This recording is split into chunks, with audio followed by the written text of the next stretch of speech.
नमस्कार दोस्तों। मैं पिंटू शर्मा आपका परिवर्तन क्लासेस मगहर में स्वागत करता हूं। आज की क्लास जो है ये तीसरी क्लास है जीएस प्रैक्टिस सेट के बारे में। हमने पिछली क्लास में आपको बात बताया था कि हमारी क्लासें रेगुलर चलती रहेंगी। किसी कारणवश किसी दिन अब्सेंट हो सकता है, बाकी रेगुलर क्लास पढ़ती रहेगी। और एक चीज याद रखिएगा, ये जीएस सेट का प्रैक्टिस सेट तीसरा नंबर है। इससे पहले हमने दो करवा चुका है। अगर आप कर चुके हैं तो बहुत अच्छी बात है, अगर आप नहीं किए हैं तो पहले वो दोनों कर लीजिएगा, उसके बाद इस क्लास को कीजिएगा।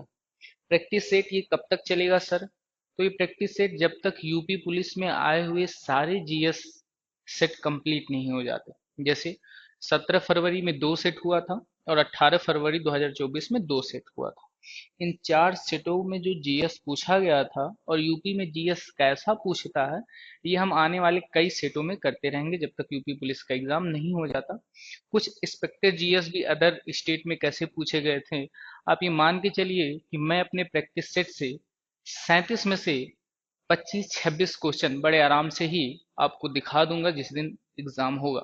आप मेरे प्रैक्टिस सेट से जुड़े रहिएगा और देखिएगा कि क्लास में बताए हुए कंसेप्ट से प्रश्न कैसे बनते हैं और एग्जामों में प्रश्न कैसे पूछा जाता है।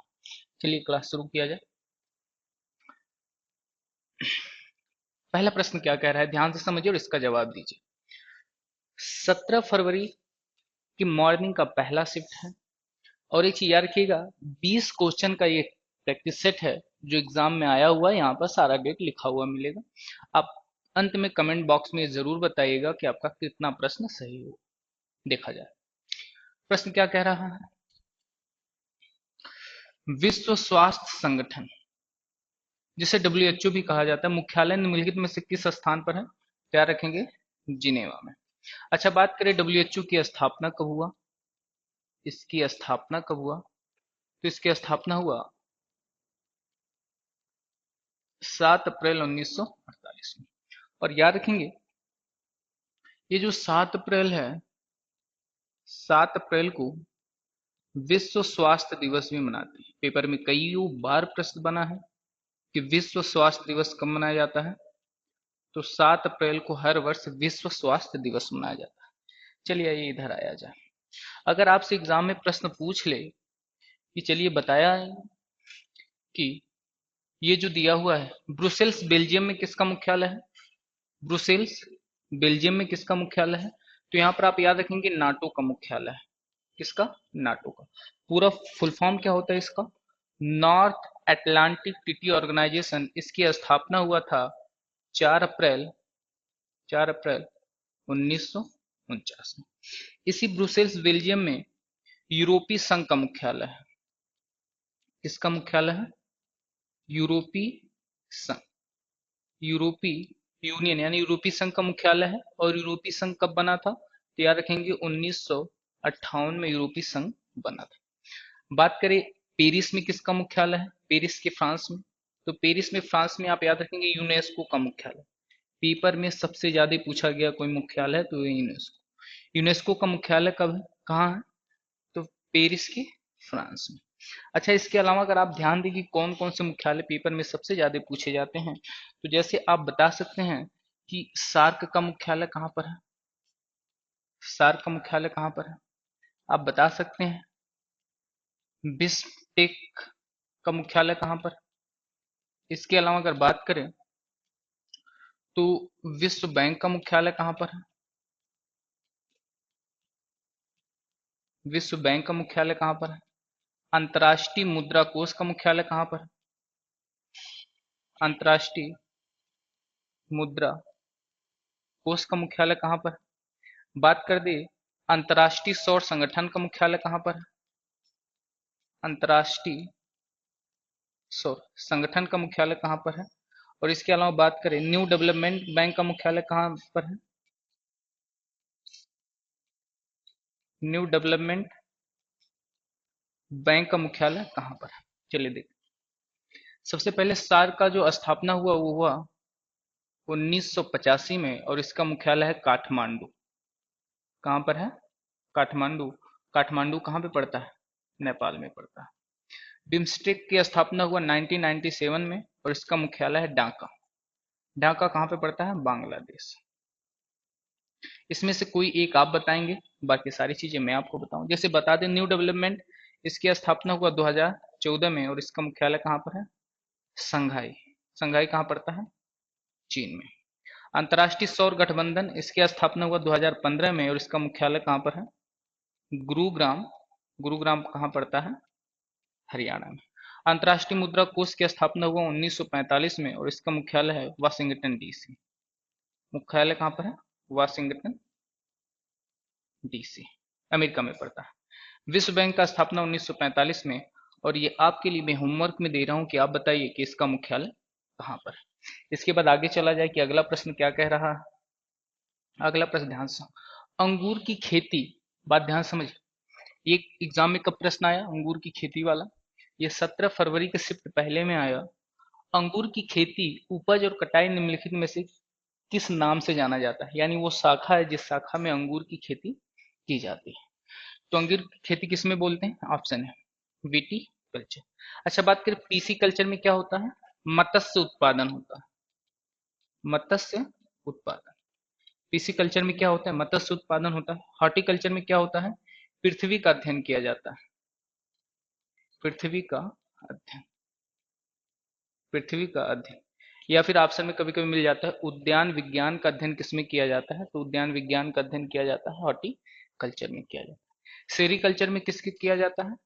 तो रेशम कीट का अध्ययन किया जाता है। रेशम कीट का, यानी किस तरह से रेशम निकाला जाता है, इसका अध्ययन किसमें किया जाता है?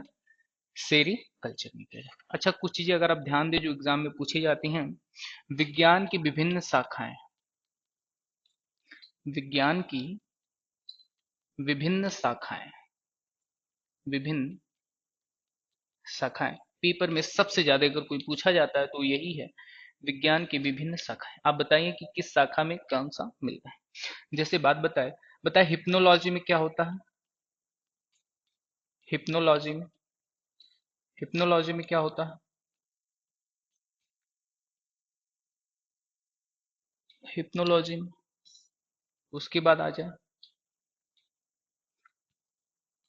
ओनिरोलॉजी में क्या होता है? ओनिरोलॉजी में क्या होता है? सिस्मोलॉजी में क्या होता है? सिस्मोलॉजी। सेरेनोलॉजी, सेरोलोनोलॉजी। फिर उसके बाद आ जाइए आप हेलियोलॉजी, हेलियोलॉजी। फिर फाइकोलॉजी, फाइकोलॉजी। और फिर माइकोलॉजी, माइकोलॉजी। यानी किस में किसका अध्ययन किया जाता है? तो सबसे सिंपल सा आप ध्यान दें, हिप्नोलॉजी में नींद का अध्ययन किया जाता है। नींद का अध्ययन विज्ञान किस शाखा में किया जाता है? तो याद रखेंगे हिप्नोलॉजी में। और न्यूरोलॉजी में किसका अध्ययन किया जाता है? तो सपनों का अध्ययन करते हैं, सपनों का अध्ययन। और याद रखिएगा, नींद आना और सपने में आना ये दो अलग अलग बातें हैं, तो जिस वजह से इसकी शाखाएं भी अलग अलग हैं। सिस्मोलॉजी में किसका अध्ययन करते हैं? भूकंप का, भूकंप का अध्ययन करते हैं। सिस्मोलॉजी में किसका अध्ययन करते हैं? भूकंप का। एक बड़ी इंटरेस्टिंग फैक्ट अगर मैं आपको बताऊं, एग्जाम में प्रश्न पूछता है कि भूकंप का अध्ययन क्या कहलाता है? सिस्मोलॉजी। उसी के आधार पर पूछता है कि भूकंप की तीव्रता किससे नापी जाती है, तब सिस्मोलॉजी नहीं होगा, तब होगा रिएक्टर स्केल। भूकंप की तीव्रता रिएक्टर स्केल से नापी जाती है और भूकंप का जो अध्ययन किया जाता है वो सिस्मोलॉजी में किया जाता है। सेरेनोलॉजी में क्या करते हैं? चंद्रमा का अध्ययन करते हैं, चंद्रमा का अध्ययन करते हैं। हेलियोलॉजी में सूर्य का अध्ययन करते हैं, सूर्य का अध्ययन करते हैं, सूर्य का अध्ययन। फाइकोलॉजी में शैवाल का अध्ययन करते हैं, शैवाल का अध्ययन करते हैं। और माइकोलॉजी में कवक का अध्ययन करते हैं, कवक या फफूद का अध्ययन करते हैं। इसके अलावा अगर आप थोड़ा सा ध्यान दें, अगला प्रश्न क्या कह रहा है उस पर चला जाए। निम्नलिखित में से कौन सा सोशल मीडिया, बड़ा ही इंटरेस्टिंग फैक्ट है, पेपर में ये एग्जाम में आ चुका है यूपी पुलिस के। निम्नलिखित में से कौन सा सोशल मीडिया प्लेटफॉर्म पेशेवर नेटवर्किंग और नौकरी तलाशने के लिए सबसे उपयुक्त है। यानी इन चारों ऑप्शनों में से एक ऑप्शन ऐसा है जिसका उपयोग आप नौकरी तलाशने के लिए कर सकते हैं। इंस्टाग्राम, फेसबुक, स्नैपचैट या लिंक्डइन। क्या रखिएगा? लिंक्डइन। बात करें इंस्टाग्राम कब आया था, तो इंस्टाग्राम आया था 2010 में। फेसबुक कब आया? 2004 में। स्नैपचैट कब आया? 2011 में। स्नैपचैट कब आया था? 2011 में। अच्छा, इसके अलावा बात करें इंस्टाग्राम कब आया? इंस्टाग्राम कब आया था? तो इंस्टाग्राम आया था 2006 में। व्हाट्सएप कब आया था? व्हाट्सएप व्हाट्सएप कब आया था? तो व्हाट्सएप आया था 2009 में। ये चीजें आप जरूर याद रखेंगे कि कौन कब आया, पेपर में पूछ लिया जाता है। मथुरा निम्नलिखित में से किसकी, ध्यान से समझिए, मथुरा मथुरा निम्नलिखित में से किसकी जन्मस्थली है जिसे ब्रजभूमि के नाम से जाना जाता है? भगवान गणेश, भगवान शिव, भगवान राम और भगवान कृष्ण। तो किसका? तो याद रखेंगे भगवान कृष्ण की जन्मस्थली क्या है? मथुरा। आगे चला जाए। अच्छा, अब मुझे बता सकते भगवान राम की जन्मस्थली कहाँ पर है? तो भगवान राम की जन्मस्थली अयोध्या। यूपीएसएसएफ, ये बड़ा इंटरेस्टिंग फैक्ट है और एग्जाम में आया हुआ भी है। यूपीएसएसएफ का पूरा नाम बताइए। Uttar Pradesh social security force, Uttar Pradesh special security force, Uttar Pradesh social source force, Uttar Pradesh solid security force. Option B से, ऑप्शन बी से। प्रश्न संख्या 6, national aluminium company limited, national aluminium company limited, ध्यान से समझिए, नेशनल एल्यूमिनियम कंपनी लिमिटेड का पंजीकरण निम्नलिखित में से, यानी उसका पंजीकरण कहाँ हुआ था? तो ऑप्शन है भुवनेश्वर, उड़ीसा में। और याद रखिएगा उड़ीसा के कटक में, उड़ीसा के कटक में क्या है? चावल अनुसंधान केंद्र है। क्या है?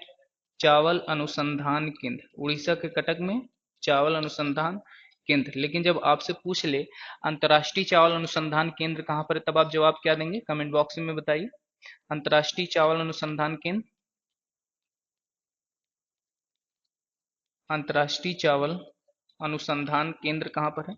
अगर आपसे केवल पूछेगा चावल अनुसंधान केंद्र, तब उड़ीसा का कटक। लेकिन पूछेगा अंतर्राष्ट्रीय चावल अनुसंधान केंद्र कहाँ पर है, तो वह है मनीला। मनीला कहाँ पे पड़ता है? फिलीपींस में। फिलीपींस। मनीला कहाँ पड़ता है? फिलीपींस में। इसका जवाब ऑप्शन ए सही था। निवेश मित्र मोबाइल एप्लीकेशन भारत के निम्नलिखित में से किस राज्य की एक पहल है? एग्जाम का प्रश्न है।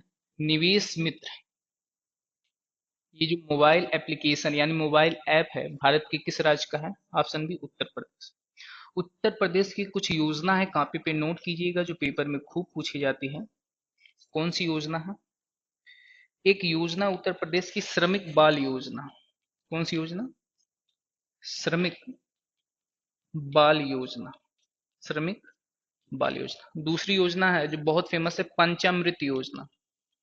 पंचामृत योजना कहाँ की है? उत्तर प्रदेश की। तीसरी योजना उत्तर प्रदेश की नंद बाबा दुग्ध मिशन योजना। नंद बाबा नंद बाबा दुग्ध मिशन योजना। नंद बाबा दुग्ध मिशन योजना। चौथी योजना है मुख्यमंत्री कन्या सुमंगल योजना। मुख्यमंत्री कन्या सुमंगल योजना कहाँ का है? तो उत्तर प्रदेश का। अच्छा, बात करें गुजरात में कौन सी योजना चलती है, तो सावनी योजना बहुत फेमस है, कहाँ की? गुजरात की। इसके अलावा असम में तो अरुणोदय योजना। असम में कौन सी योजना है? अरुणोदय योजना कहाँ की है? असम की। पेपर में ये पूछा गया, अरुणोदय योजना असम की। उसके अलावा असम की एक योजना और भी है, स्वनिर्भर नारी योजना। कौन सी योजना? स्वनिर्भर नारी योजना कहाँ की है? असम की। तेलंगाना की योजना है आवास पेंशन योजना। आवास पेंशन योजना कहाँ की है? तो आवास पेंशन योजना है ये तेलंगाना की। एग्जाम जिस हिसाब से प्रश्न पूछा, निवेश मित्र मोबाइल एप्लीकेशन कहाँ का है, तो उत्तर प्रदेश का 100% सही जवाब। कॉपी में नोट करते हुए चलिएगा और याद रखिएगा, इस प्रैक्टिस सेट से बेहतर आपको कुछ नहीं करना। आप केवल लुसेंट की बुक पढ़ लें और ये पिंटू शर्मा का प्रैक्टिस सेट कर लें, आपसे बेहतर जीएस कोई नहीं सही कर पाएगा, ये मेरा दावा है। और इसकी पुष्टि आप तब कीजिएगा इस प्रैक्टिस सेट का जिस दिन 10 या 12वां प्रैक्टिस सेट कंप्लीट हो जाए, उसके बाद आप मॉक लगाइएगा और देखिएगा, इससे ज्यादा आपको कहीं खोजने की जरूरत नहीं पड़ेगी। आठवां प्रश्न क्या कह रहा है? उत्तर प्रदेश का कौन सा प्रसिद्ध लोक नृत्य धान और मक्के की खेती के दौरान किया जाता है? तो याद रखिएगा, हुड़का नृत्य। हुड़का नृत्य वो है जो धान और किसकी खेती के लिए दौरान किया जाता है? मक्के की खेती के दौरान किया जाता है। उसके बाद याद रखिए अगला प्रश्न क्या कह रहा है? निम्नलिखित में से कौन सा उत्तर प्रदेश का राज्य वृक्ष है? उत्तर प्रदेश का राज्य वृक्ष कौन सा है प्रश्न के हिसाब से? तो उत्तर प्रदेश का जो राज वृक्ष है वो बरगद है। गलत जवाब। बांस, अशोक। राज वृक्ष कौन सा? अशोक। अच्छा, अब यूपी स्पेशल में अगर कुछ चीजें जानना चाहें यूपी के बारे में, तो आप मेरी बात ध्यान से समझिए, इससे ज्यादा बाहर प्रश्न नहीं बनेगा। पहला, उत्तर प्रदेश, यूपी मतलब क्या हो गया? उत्तर प्रदेश। उत्तर प्रदेश का नाम 1836 में क्या था? तो उत्तर प्रदेश का नाम 1836 में हुआ करता था उत्तर पश्चिम प्रांत। उत्तर पश्चिम प्रांत। 1836 में इसका नाम क्या हुआ करता था? उत्तर पश्चिम प्रांत। आगे इसका कई बार नाम चेंज हुआ। आगे चलकर एक बार इसका नाम चेंज हुआ संयुक्त प्रांत से। फिर उसके बाद जो इसे वास्तविक नाम मिला, उत्तर प्रदेश को वास्तविक नाम कब मिला? तो वास्तविक नाम मिला 24 जनवरी 1950 को, और इसका नाम क्या मिला था? उत्तर प्रदेश। उत्तर प्रदेश वास्तविक नाम क्या मिला था? 24 जनवरी 1950 को। अब एक चीज याद रखिएगा कि एग्जाम में कई बार प्रश्न बना है कि 24 जनवरी को कौन सा दिवस मनाते हैं? तो याद रखिएगा, 24 जनवरी को उत्तर प्रदेश स्थापना दिवस मनाते हैं। 24 जनवरी को कौन सा दिवस मनाते हैं? उत्तर प्रदेश स्थापना दिवस। 24 जनवरी को कौन सा दिवस? उत्तर प्रदेश स्थापना दिवस मनाते हैं।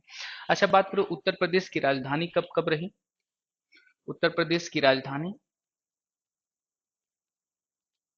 उत्तर प्रदेश की जो राजधानी थी, जब इसका नाम रखा गया था उत्तर पश्चिमी प्रांत, बीच में इसका नाम 1937 में संयुक्त प्रांत भी हुआ था, तो इसके बाद जब इसकी राजधानी रखी गई 1836 में, 1836 में इसकी राजधानी रखी गई आगरा।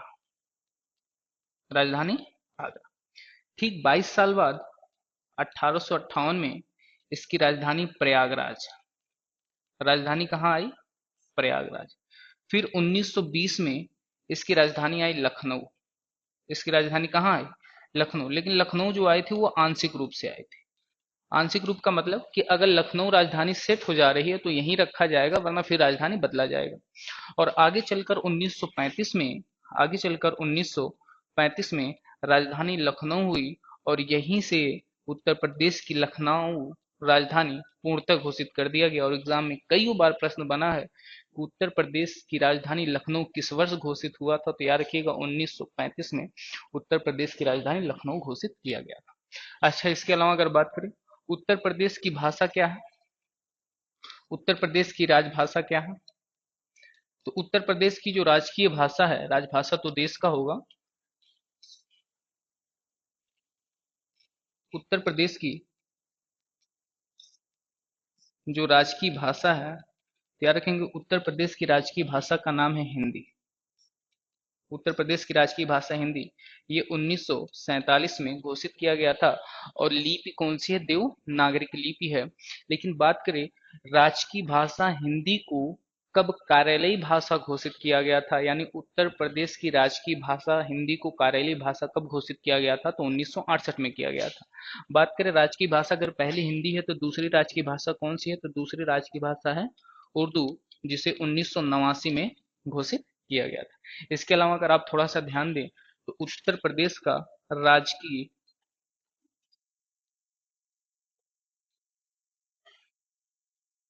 उत्तर प्रदेश का राजकीय पशु कौन सा है? पंछी कौन सा है? वृक्ष कौन सा है? पुष्प कौन सा है? पुष्प कौन सा है? राजकीय चिन्ह क्या है? और उत्तर प्रदेश का राष्ट्रीय राजकीय खेल क्या है? बात ध्यान से समझ। राजकीय पशु का नाम है बारहसिंहा। उत्तर प्रदेश का राजकीय पशु बारहसिंहा। राजकीय पंछी कौन सा है? सारस। सारस या क्रोच इसे ही कहा जाता है, सारस या क्रोच। राजकीय वृक्ष कौन सा है? अशोक। उत्तर प्रदेश का राजकीय वृक्ष अशोक। पुष्प कौन सा है? पलाश। चिन्ह कौन सा? राष्ट्रीय खेल क्या है? हॉकी। राष्ट्रीय खेल क्या है? हॉकी। और उत्तर प्रदेश का चिन्ह क्या है? तो याद रखेंगे, एक वृत्त, दो मछली, दो मछली और एक तीर धनुष। एक तीर धनुष। उत्तर प्रदेश का राजकीय चिन्ह एक वृत्त, दो मछली, एक तीर धनुष, ये 1938 में घोषित किया गया था। आप जब भी उत्तर प्रदेश के बारे में देखते होंगे, इससे ज्यादा आपको नहीं पढ़ना। प्रश्न संख्या 10वां क्या कह रहा है? सुरहा ताल प्रसिद्ध अभ्यारण्य है। बिल्कुल अभ्यारण्य है, जिसमें साइबेरियन और अन्य ठंडे क्षेत्रों से कई प्रवासी पंछी भी आते हैं। किस ताल के बारे में बात कर रहा है? सुरहा ताल। उत्तर प्रदेश के निम्नलिखित में से कहां पर है? बलिया में। सुरहा ताल कहां पर है? बलिया में। और याद रखिएगा, कुछ चीजें जो पेपर में खूब पूछी जाती है, जैसे पूछ ले बखिरा झील कहां पर है। सारी चीजें उत्तर प्रदेश की है।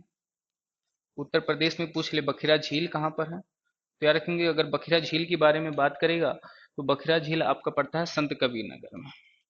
संत कबीर नगर में। इसके अलावा अगर आपसे पूछ ले कि आप चलिए बताइए रामगढ़ ताल कहां पर है। रामगढ़ ताल कहां पर है? तो रामगढ़ ताल कहां पर है? गोरखपुर में है। रामगढ़ ताल कहां पर है? गोरखपुर में। ऐसे कई सारी चीजें हैं जो यूपी में खूब पूछी जाती हैं। इसके अलावा अगला प्रश्न देखा जाए, अगला प्रश्न क्या कह रहा है? किसी देश की शहरी क्षेत्र, किसी देश की शहरी क्षेत्र, जो शहर में निवास करने वाली, शहरी क्षेत्र में रहने वाली अनुपातिक जनसंख्या में वृद्धि निम्नलिखित में से क्या कहलाती है? उपनिवेशीकरण, शहरीकरण, ग्रामीकरण या अनियोजित विकास। तो शहर में रहने वाले की अनुपातिक जनसंख्या वृद्धि को शहरीकरण ही कहा जाएगा। इस प्रश्न में ज्यादा दिमाग लगाने की जरूरत नहीं है। विश्व पुस्तक दिवस प्रत्येक वर्ष निम्नलिखित में से किस दिन मनाया जाता है? विश्व पुस्तक दिवस किस दिन मनाया जाता है? 23 अप्रैल को मनाया जाता है विश्व पुस्तक दिवस। 7 अप्रैल को मैंने अभी जस्ट बताया विश्व स्वास्थ्य दिवस मनाते हैं, बहुत बार पेपर में पूछा गया है।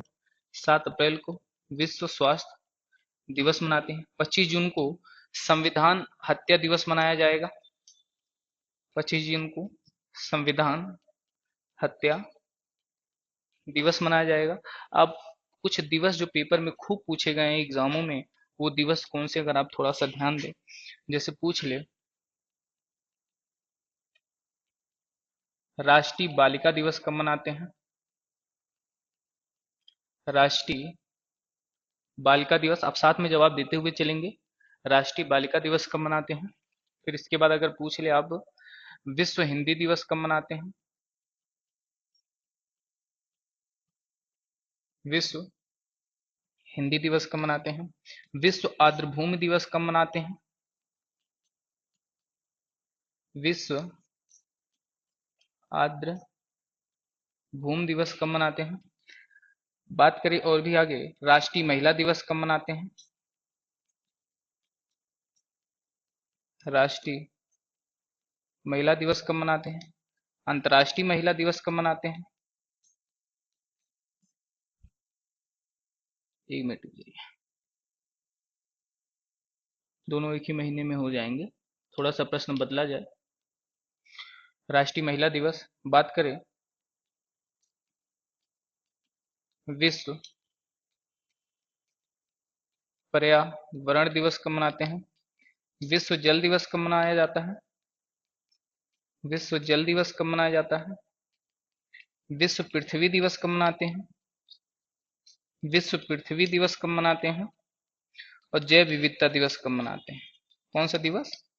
जैव विविधता दिवस कब मनाते हैं? जनसंख्या दिवस कब मनाते हैं? जनसंख्या दिवस कब मनाते हैं? बाघ दिवस कब मनाते हैं? बाघ दिवस, बाघ दिवस कब मनाते हैं? तो अगर ये सारी चीजें पता है तो चले जाए। राष्ट्रीय बालिका दिवस 24 जनवरी को मनाया जाता है। विश्व हिंदी दिवस 10 जनवरी को मनाते हैं। विश्व आर्द्रभूमि दिवस 4 फरवरी को मनाते हैं। 4 नहीं, 2 फरवरी को। 4 फरवरी को विश्व कैंसर दिवस मनाया जाता है। राष्ट्रीय महिला दिवस कब मनाते हैं? 13 फरवरी को मनाते हैं। विश्व पर्यावरण, जो मैं लिखा था वो 8 मार्च था। विश्व पर्यावरण दिवस कब मनाते हैं? 5 जून को मनाते हैं। विश्व जल दिवस 22 अप्रैल। विश्व जल दिवस 22 अप्रैल नहीं, 22 मार्च। विश्व पृथ्वी दिवस 22 अप्रैल। जैव विविधता दिवस 22 मई। इसके बाद जनसंख्या दिवस कब मनाते हैं? 11 जुलाई। और बाघ दिवस कब मनाते हैं? 29 जुलाई को। ये प्रश्न का जवाब दीजिए और आगे चला जाए। इस प्रश्न का सही जवाब ऑप्शन बी है, बनारस हिंदू विश्वविद्यालय। ध्यान से समझिए, बनारस हिंदू विश्वविद्यालय, जिसे हम बीएचयू भी बोलते हैं। क्या बोलते हैं? बीएचयू। बनारस हिंदू विश्वविद्यालय की स्थापना पंडित मदन मोहन मालवीय ने निम्नलिखित में से किसके सहयोग से किया था? मैडम भीकाजी कामा द्वारा, सरदार वल्लभ भाई पटेल द्वारा, एनी बेसेंट द्वारा, रविन्द्रनाथ टैगोर द्वारा। तो ऑप्शन सी सही है, एनी बेसेंट।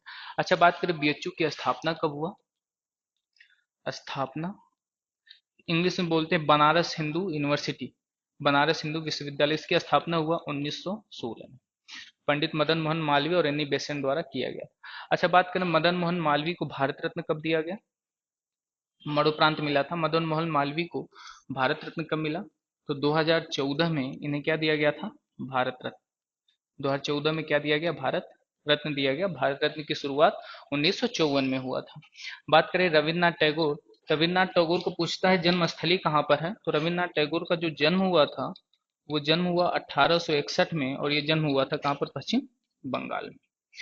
रविन्द्रनाथ टैगोर का एक आश्रम है जो यूनेस्को की साइट में घोषित हुआ है। उस आश्रम का नाम क्या है? शांति निकेतन। शांति निकेतन। और शांति निकेतन कहाँ का है? पश्चिम बंगाल का। सरदार वल्लभ भाई पटेल को क्या लौह पुरुष कहा जाता है? इनका उपनाम, सरदार वल्लभ भाई पटेल का उपनाम क्या है? लौह पुरुष के नाम से जानते हैं। अच्छा, कोई बता दें इन्हें भारत रत्न कब मिला? भारत रत्न सरदार वल्लभ भाई पटेल को भारत रत्न कब मिला था? तो याद रखेंगे, सरदार वल्लभ भाई पटेल को भारत रत्न 1991 में दिया गया था। अगला प्रश्न, बहुत अच्छा जवाब है आपका। अगला प्रश्न क्या है? अकबर का मकबरा निम्नलिखित में से किस स्थान पे है? और ये सबका जवाब आना चाहिए कमेंट बॉक्स में एक साथ कि अकबर का मकबरा किस स्थान पर है। तो याद रखेंगे, सिकंदराबाद। अकबर का मकबरा कहाँ पर है? सिकंदराबाद। जैसे अगर पूछ ले आपसे कि हुमायूं का मकबरा कहाँ पर है? हुमायूं का मकबरा, हुमायूं का मकबरा कहाँ पर है? बाबर का मकबरा कहाँ पर है? बाबर का मकबरा कहाँ पर है? बहादुर शाह जफर का मकबरा कहाँ पर है? बहादुर शाह जफर का मकबरा कहाँ पर है? बीबी का मकबरा कहाँ पर है? बहुत फेमस है। बीबी का मकबरा कहाँ पर है? इसके बाद अगर बात करें कि और कोई मकबरा, शेषा सूरी का मकबरा कहाँ पर है? शेषा सूरी का मकबरा कहाँ पर है? चलिए अब जवाब दीजिए। जैसे पूछ ले हुमायूं का मकबरा कहाँ पर है? दिल्ली में। हुमायूं का मकबरा कहाँ पर है? दिल्ली में। बाबर का मकबरा कहाँ पर है? काबुल। काबुल कहाँ पड़ता है? अफगानिस्तान में। बहादुर शाह जफर का मकबरा कहाँ पर है? रंगून। बहादुर शाह जफर का मकबरा कहाँ पर है? रंगून। रंगून कहाँ पड़ता है? म्यांमार में पड़ता है। और काबुल कहाँ पे पड़ता है? ये पड़ता है अफगानिस्तान। काबुल कहाँ पे पड़ता है? अफगानिस्तान में पड़ता है। बहुत अच्छा जवाब। बीबी का मकबरा कहाँ पर है? औरंगाबाद। कहाँ पर है? औरंगाबाद। औरंगाबाद कहाँ पड़ता है? महाराष्ट्र में पड़ता है। शेषा सूरी का मकबरा कहाँ पर है? सासाराम। सासाराम, शेषा सूरी का मकबरा सासाराम। सासाराम कहाँ पे है? बिहार में। शेषा सूरी का मकबरा सासाराम। सासाराम कहाँ पर है? बिहार में। अच्छा, इसके अलावा पूछ ले एतमातुद्दौला का मकबरा कहाँ पड़ता है? बहुत फेमस है एतमातुद्दौला। एतमातुद्दौला, एतमातुद्दौला का मकबरा कहाँ पर है? तो एतमातुद्दौला का जो मकबरा है वो याद रखेंगे, आगरा। एतमातुद्दौला का मकबरा कहाँ पर? आगरा। ताजमहल भी कहाँ पर है? आगरा में है। तो इसका सही जवाब क्या होगा? Option B, Secunderabad. अकबर का मकबरा कहाँ पर है? सिकंदराबाद। उत्तर प्रदेश राजस्व संहिता 2006। गांव वाले बच्चे इसका 100% सही जवाब देंगे। उत्तर प्रदेश राजस्व संहिता 2006 के अनुसार एक अवधि यानी एक समय के लिए एक पट्टे या वचनबद्ध या अनुदान के तहत धारिता भूखंड को निम्नलिखित में से क्या कहा जाता है? यानी अगर आप गांव में रह रहे हैं और आपको किसी व्यक्ति का खेत दे दिया गया कि आप इस खेत को इतना रुपये दिए हैं, अपने पास रखे हैं, तो उस खेत को देने की प्रक्रिया को जब आप जितने समय तक रखेंगे उसे क्या कहा जाएगा? कृषि भूमि, धृत, समेकित या बाग भूमि। तो उसे आप अपने समय आप पैसा दिए रहेंगे तो आप अपने पास रखकर उस भूमि को पकड़े रहेंगे, यानी होल्डिंग। तो ऑप्शन बी क्या है इसका सही जवाब? है ऑप्शन बी इसका सही जवाब है। देखा जाए 15, उत्तर प्रदेश में स्थित भदोही निम्नलिखित में से किस कला के लिए प्रसिद्ध है? भदोही किस कला के लिए प्रसिद्ध है? तो आपको याद हो, कालीन बुनाई। अच्छा, बात करें मिट्टी के बर्तन, चमकीली मिट्टी के बर्तन के लिए कौन सा फेमस है? गोरखपुर। पूछा जाता है कि उत्तर प्रदेश का कौन सा जिला है जो टेराकोटा, टेराकोटा किसे बोलते हैं? मिट्टी के बने बर्तनों को ही टेराकोटा कहा जाता है। अच्छा, बात करें चिकनकारी के लिए कौन सा प्रसिद्ध है? तो लखनऊ। चिकनकारी के लिए लखनऊ। अगर बात करें आगरा किसके लिए प्रसिद्ध है? आगरा, तो आगरा अगर आपको याद हो तो आगरा पेठा के लिए प्रसिद्ध है। किसके लिए प्रसिद्ध है? पेठा। इसके लिए आपसे बात करें अलीगढ़ किसके लिए प्रसिद्ध है? अलीगढ़ किसके लिए प्रसिद्ध है? तो अलीगढ़ जो प्रसिद्ध है वो ताला के लिए। किसके लिए प्रसिद्ध है? ताला के लिए।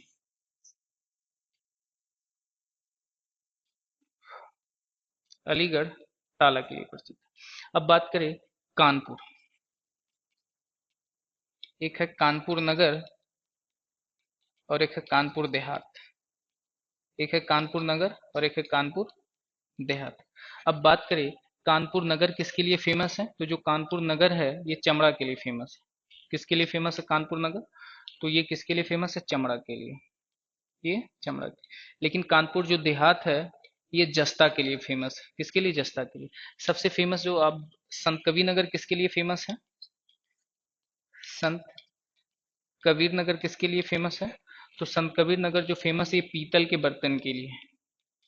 पीतल के बर्तन के लिए। कालीन बुनाई के लिए उत्तर प्रदेश का भदोही जिला भी फेमस है, मिर्जापुर जिला भी फेमस है कालीन बुनाई के लिए। अगले प्रश्न पर चला जाए, आप अगले प्रश्न का जवाब दीजिए। भारत में जनगणना संगठन के लिए सर्वोच्च पद कौन सा है? उप रजिस्ट्रार जनरल, जनगणना अधिकारी, वरिष्ठ तकनीक निर्देशक, भारत के रजिस्ट्रार जनरल एवं जनगणना आयुक्त। तो जनगणना के लिए जो सबसे ऊंचा पद है वो कहाँ का है?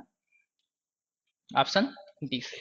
बात करिए जनगणना कौन कराता है? जनगणना तो याद रखेंगे गृह मंत्रालय। जनगणना कौन कराता है? गृह मंत्रालय कराता है।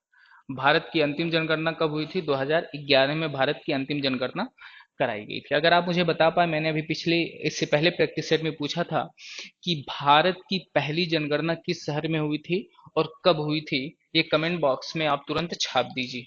अगला प्रश्न क्या कह रहा है? कुमार संभवम निम्नलिखित में से किस लेखक की साहित्य कृति है? कुमार संभवम। कुमार संभवम किसकी कृतियां है? कालिदास की, कलहड़ की, महादेवी वर्मा की या भारवी की? तो याद रखेंगे ऑप्शन है कालिदास। कालिदास की रचना क्या है? कुमार संगमम पेपर में पूछी जाती है। अभिज्ञान शाकुंतलम। अभिज्ञान शाकुंतलम। शाकुंत अभिज्ञान शाकुंतलम किसकी है? रघुवंशम पुस्तक किसकी है? रघुवंशम। रघुवंशम पुस्तक किसकी है? तो वो है कालिदास की। कलहड़ की पुस्तक कौन सी पेपर में जो सबसे ज्यादा पूछी जाती है? राज तरंगिणी। राज तरंगिणी पुस्तक किसकी है? गलत लिख दिया गया है।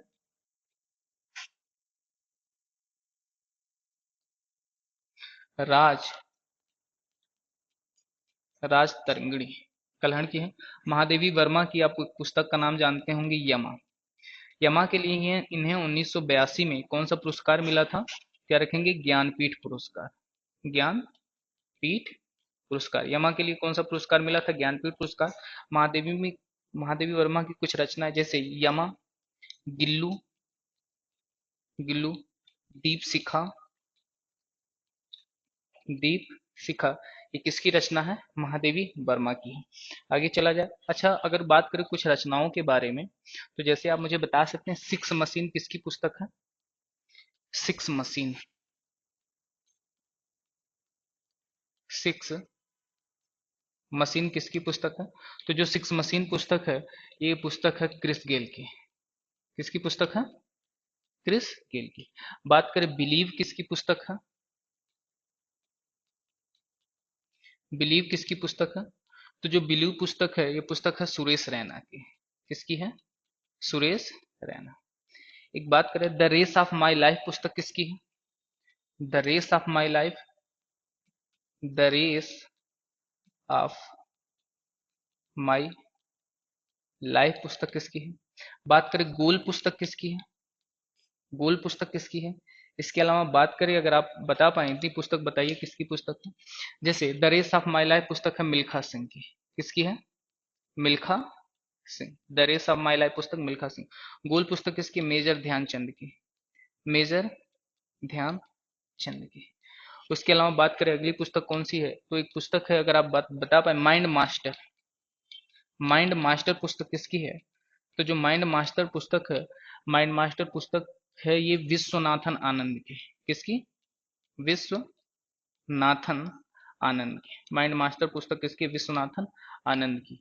इसके अलावा बात करें स्टार्ट फ्रॉम टू हट, स्टार्ट फ्रॉम टू हट, फ्रॉम टू हट पुस्तक किसकी है?